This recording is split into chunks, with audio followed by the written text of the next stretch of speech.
My name is Rhea Calder, and I turned 30 the night my father raised a crystal flute in a room full of people and announced that we were no longer a family. Mom picked the place like she always does, valet out front, lighting so soft you could mistake pretense for warmth.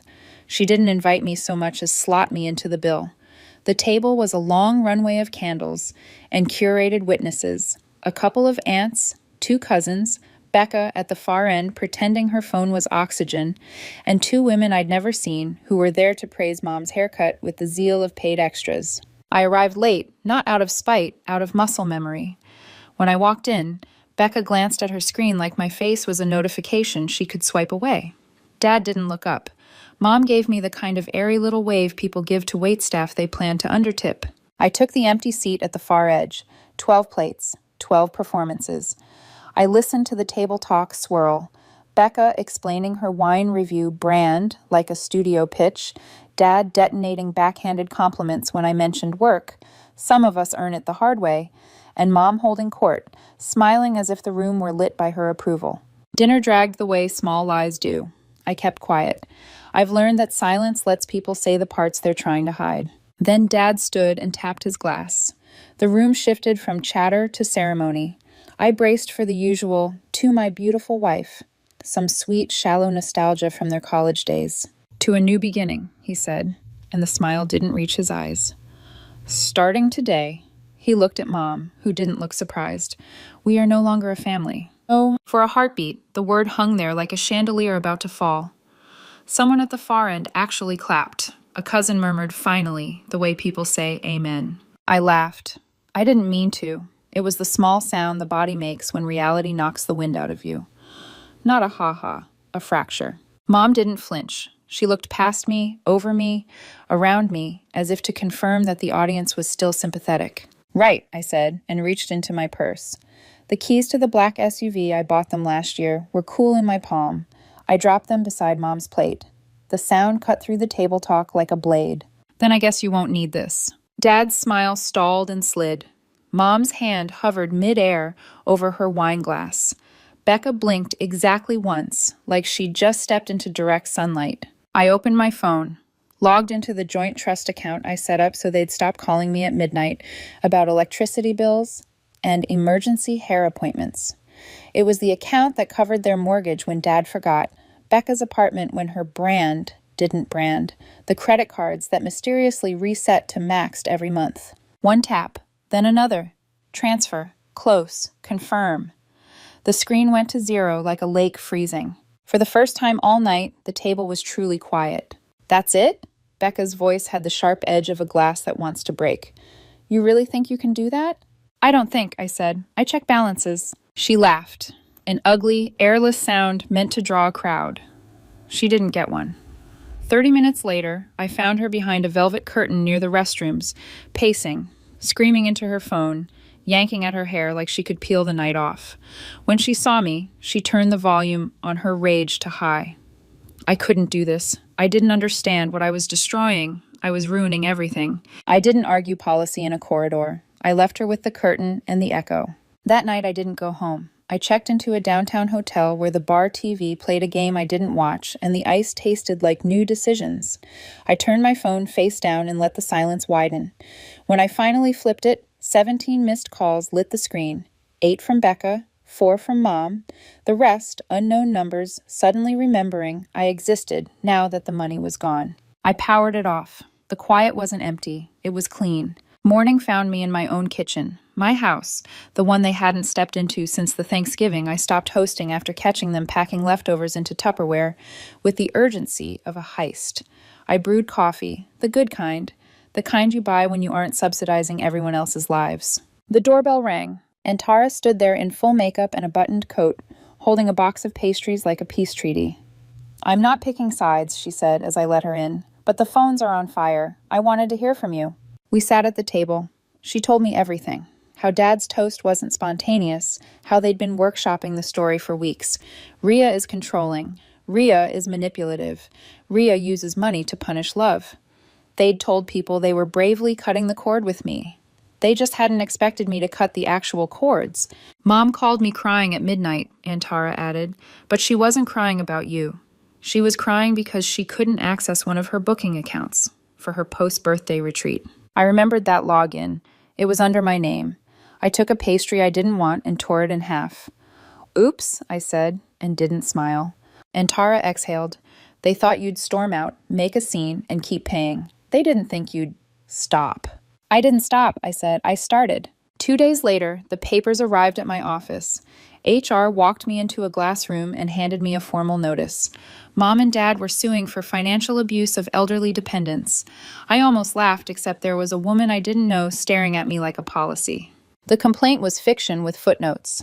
It said I'd coerced them into financial arrangements, that I'd held them emotionally hostage, that every loan, car payment, tuition check for Becca was part of a scheme.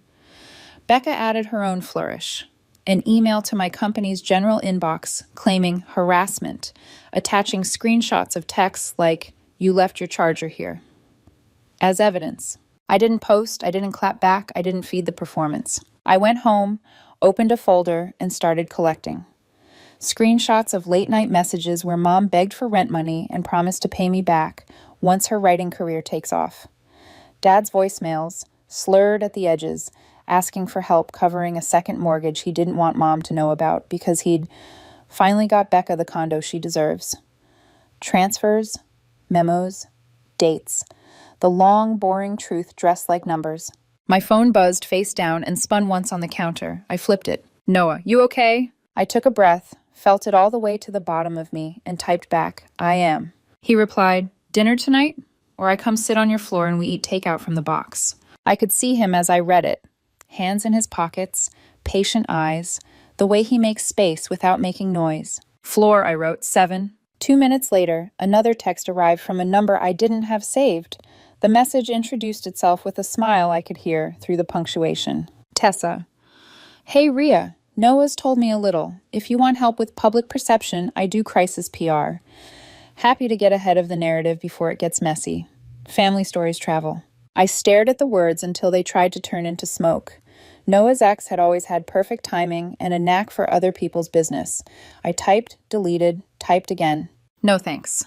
I blocked the number and put my phone face down. That night, Noah stretched out on my kitchen floor like gravity had requested an extra witness.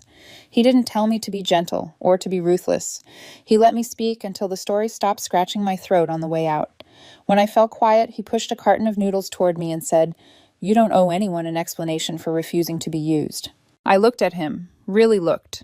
There are moments when you understand the kind of future that's possible because someone refuses to dim the lights while you read your own life out loud.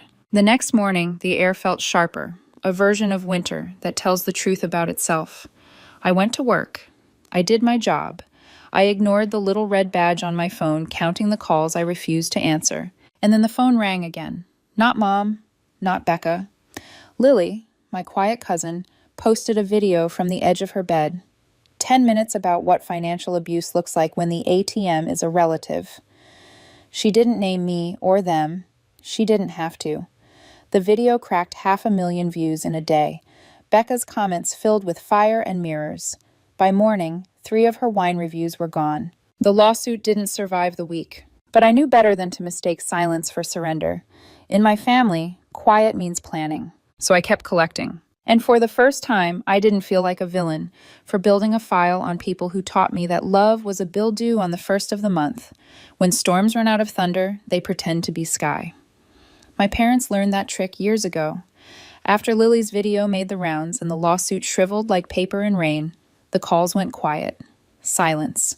Their favorite camouflage. I didn't wait. The SUV I'd bought them, leather seats, panoramic roof, the one they drove like a personality trait, had already been reclaimed and sold. I didn't pocket the cash. I rerouted it into a savings line item labeled "Future I Owe Myself." Then I bought an old Honda with crisp bills and had it delivered to their driveway with a bow and a note tucked under the wiper. "Let's see how free you really are." They didn't say thanks. They also didn't send it back. 3 days later, I ended the family phone plan. Not with drama, with documentation. I archived the prior notices I'd sent, the red receipts that said seen, the dates. Then one click and the lines went dark. Becca lost access to the verification texts tied to every account she owned. Within an hour, my screen lit with a number I didn't know. I can't log into anything. This isn't funny. I sent a link to the customer support page she'd once mocked me for reading. No context, no explanation. She didn't reply. Next came the mortgage. Years ago, I co-signed because Dad's credit was a cautionary tale and Mom cried about the house we raised you in. My attorney had suggested a quiet clause in the agreement, an acceleration trigger if either party publicly severed familial ties. Dad's toast at the steakhouse qualified. It took 5 minutes to certify the clip, send it to the lender, and sign the activation. The payoff window shrank to 30 days. For once, time would move for me. Dad arrived at my building 2 afternoons later, jaw tight, eyes blown wide like hallway lights. Security called. I told them to escort him out. As he was guided past the lobby camera, he looked straight into the lens and raised one finger like a flag. I pulled the clip and texted it to the contact listed Dad, apartment landline, because he'd lost his cell. New family portrait. Frame it. Frame. That night, I ate soup on the kitchen floor with Noah, our knees sharing heat. He listened the way he always does, shoulders soft, questions shaped like doors. When I told him about the mortgage clause, he didn't wince or cheer. He said, "You set a boundary when they still wore your last name. They crossed it publicly. This is consequence, not cruelty." "Tell that to the part of me that wants to apologize to the air," I said. He touched the place just below my collarbone, where my breath gathers when it's heavy. "That part learned to apologize for existing. You don't live there anymore." I nodded and let the words do the slow work. And Tara texted a dinner invitation. Her, Lily, and 2 cousins who used to keep their heads down at holiday tables. I went because silence hadn't saved any of us. We met at Antara's place, the kind of apartment that holds light even in winter. They fed me roasted chicken and a story I didn't know how much I needed, a scrapbook filled with photographs I'd forgotten and photocopies of emails I'd never seen, threads where relatives warned each other about Mom's small, constant extortions, notes where Dad joked that I was the retirement plan. The last page had a letter they all signed. "We're sorry we watched you carry a house that wasn't yours. We're done pretending Wade is love." I didn't cry. Not then. My body made a quiet decision to store the gratitude for later, like sugar. Back home, I opened my laptop and began to assemble. No narration, no adjectives, bank records, transfer histories, checks that boomeranged from my accounts to theirs. I built a timeline precise enough to skip rumor. I added voicemails and the transcript of Dad's toast, the legal notices, the acceleration clause exhibits. I packaged it cleanly, stamped with the truth's simplest ink. I sent it anonymously to the IRS. Not a grenade, a ledger. Noah saw the envelope on the desk and didn't ask for applause. He put his palm on the file like a benediction. "You chose documentation over detonation," he said. "That's why you'll sleep." For 2 weeks, I measured the quiet by the absence of Mom's morning lives. She used to broadcast herself watering plants, narrating the faithfulness of her ferns. Now, nothing. Dad tried to sell the golf clubs I bought him under a burner account. James, the cousin who treats IP addresses like a hobby, sent me the listing and a laughing emoji. I didn't respond. Revenge tastes better to the hungry. I'd finally eaten. Then Lily texted, "You free tonight? There's a meeting. It's time." I arrived at her place to find 10 relatives arranged in a loose circle of resolve. Cousin Rachel from New Jersey, Uncle Mike, Aunt Linda, faces I knew from weddings and the corners of photographs, stories poured out in layered grief, small loans that never returned, reputations sanded down by whispers, jobs put at risk when Mom called bosses with soft-voiced concerns. Scorched earth wasn't a metaphor, it was a strategy. Aunt Linda set a folder on the coffee table like a verdict. Inside, screenshots, voicemails, and an old refinancing form listing 2 co-signers, one of them our grandfather, dated 3 years after he died. The room inhaled the same sharp breath. "Rhea," Linda said, pushing the folder toward me, "we don't want a public brawl. We want accountability. Help us do it right." I didn't say yes immediately. I went home and hired a forensic accountant I trust, handed her a decade of digital receipts, and asked for a clean analysis of one family's financial fraud. She didn't blink. When I gave her the names, she whistled softly. "Oh," she said, "them." The first ripple arrived as a certified letter with an IRS seal, signed for at my parents' porch at 10:12 a.m. By evening, Mom had called half the family about a misunderstanding. No one called back. She resurrected an old Instagram to post a sunset over a verse about judgment. Aunt Linda commented, "Start packing." Lily expanded her TikTok into a 10-minute YouTube doc. Faces blurred, facts unblurred. Within 48 hours, it crossed 1 million views. Dad's golf buddy, the one who clapped at the steakhouse, backed out of their side business with a statement about public image. Becca lost 2 sponsorships. Her inbox became a museum of receipts she'd sent in confidence. She emailed me a contract and a plea. I need help. I let the cursor blink until the screen fell asleep. Probate moved next. With the refinancing forgery and trust diversions in a neat file, the attorney froze my parents' share of what remained of Grandpa's estate. The calls resumed. Unknown numbers, blocked numbers. Dad outside my office, this time quiet, leaving a manila envelope at reception with my name in careful block letters. Inside, a handwritten apology. 5 pages that ran out of ink before they ran out of excuses, and a check for $10,000. The last mortgage payment I'd made on their behalf. No note, just money trying to spell remorse. Maybe fear had finally learned how to write. I didn't cash it. I made a copy for the file, slid the envelope into a drawer, and felt the hinge inside me shift from prove to proceed. A week later, Aunt Linda texted the family thread like a bell. Backyard, Sunday. Not a party, not a fight. We're finishing what we started. They came. To my surprise, so did my parents. Becca wore sunglasses at noon. Dad stared at the grass like it owed him something. Mom arrived overdressed and under-contrite, scanning the crowd for cameras that weren't there. Linda didn't ask for silence. She made it. She laid out the timeline, passed around copies of the worst pages, let Rachel read the list of relatives who'd been tapped like wells. 7 minutes of names. No one interrupted. Lily played a voicemail where Becca called me a doormat with a wallet. Becca didn't deny it. She stood up, walked to the back fence, and stayed there like a shadow. When it was my turn, I didn't make a speech. Performances had gotten us here. I handed my parents an envelope each. Inside, documents severing legal, financial, and personal ties. Dated, notarized, already filed. Mom skimmed hers, chin lifting. "Are you serious?" I met her eyes. For the first time in a long time.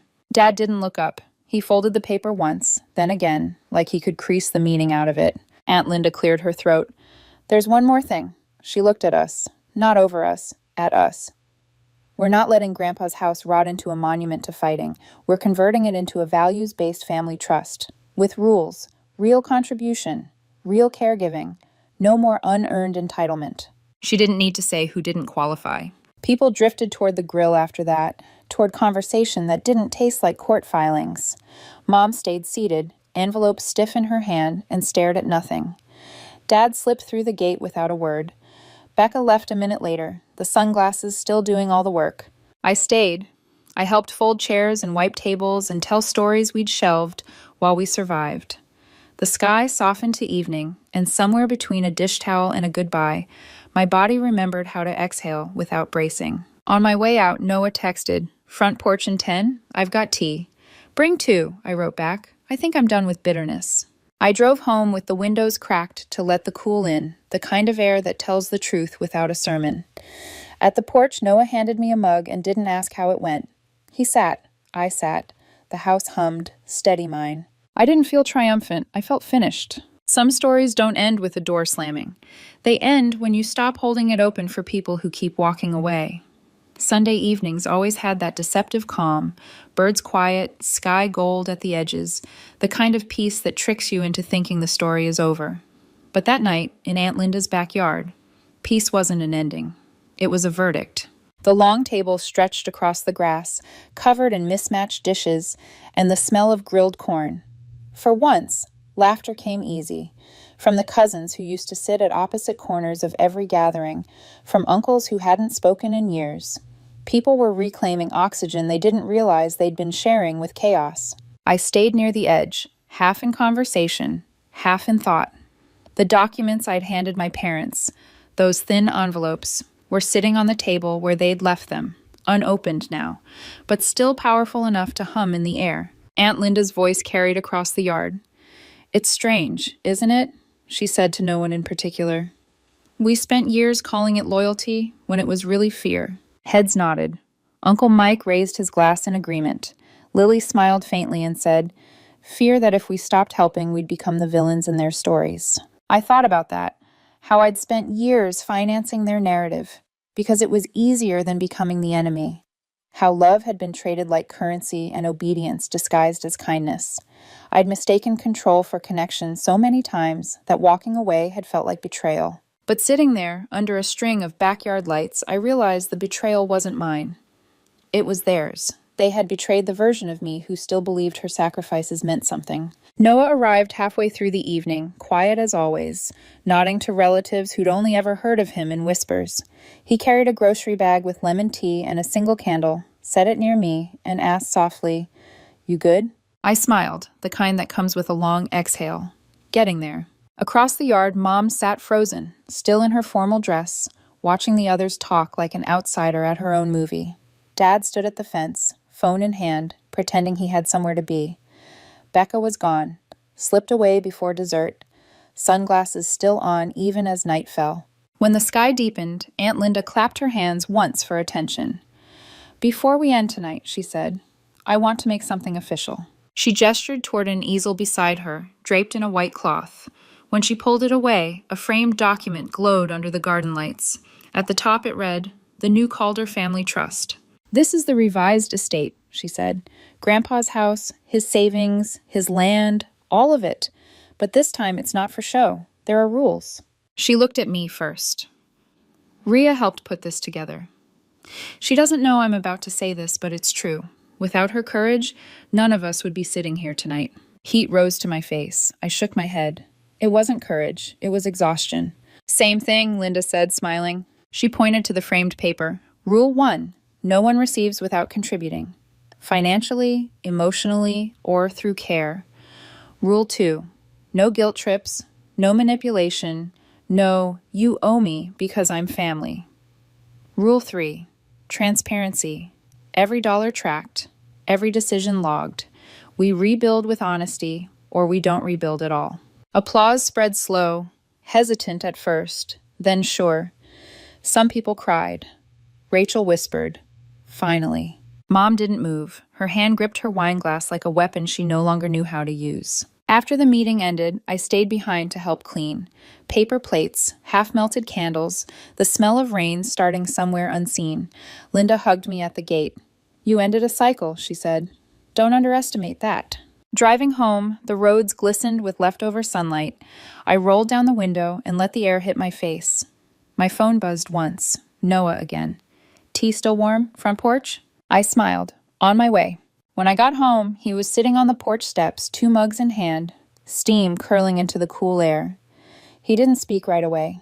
He didn't have to. I sat beside him, leaned my head on his shoulder, and felt the kind of silence that didn't demand explanation. After a long pause, he said quietly, "You know what's funny? I met your dad once, at that Christmas party. He told me you were the family's accountant, not the heart." I huffed a laugh. He wasn't wrong. I just stopped giving credit to bad investments. He smiled, kissed the top of my head. "Then here's to better ones." We sat there watching the sky fade into navy. For the first time, the quiet felt like peace, not pause. Inside, my desk drawer held the folder labeled "Foreclosure Only." Bank statements, legal proofs, the check Dad had sent. I didn't need to open it anymore. Justice wasn't a file. It was the freedom to stop checking whether they'd changed. I glanced through the window toward the framed photo on my mantel. Grandpa and me, fishing at the lake, sunlight breaking over the water. He used to say, "When people show you their reflection, don't try to polish it. Let them see what they've become." I finally understood. The wind picked up, carrying the faint scent of lilacs from the garden. I closed my eyes and whispered to the night, "It's over." Noah heard, even if I didn't mean to say it out loud. "Not over," he murmured. "Just finally yours." And maybe that's what peace really is. Not forgiveness, not revenge. Ownership of your own quiet. The next morning I woke before sunrise. The air was soft and blue, the world undecided. I brewed tea, stood at the window, and watched the light shift across the yard that was mine again. Not bought, not borrowed, not earned through guilt, just mine. There were no new voicemails, no lawsuits, no family updates masquerading as emergencies, just stillness. I picked up my journal, wrote one line across a fresh page. Freedom isn't walking away. It's knowing you could go back and choosing not to. Then I closed it, set it aside, and stepped out into the morning, barefoot on my own porch, ready for a quieter kind of life.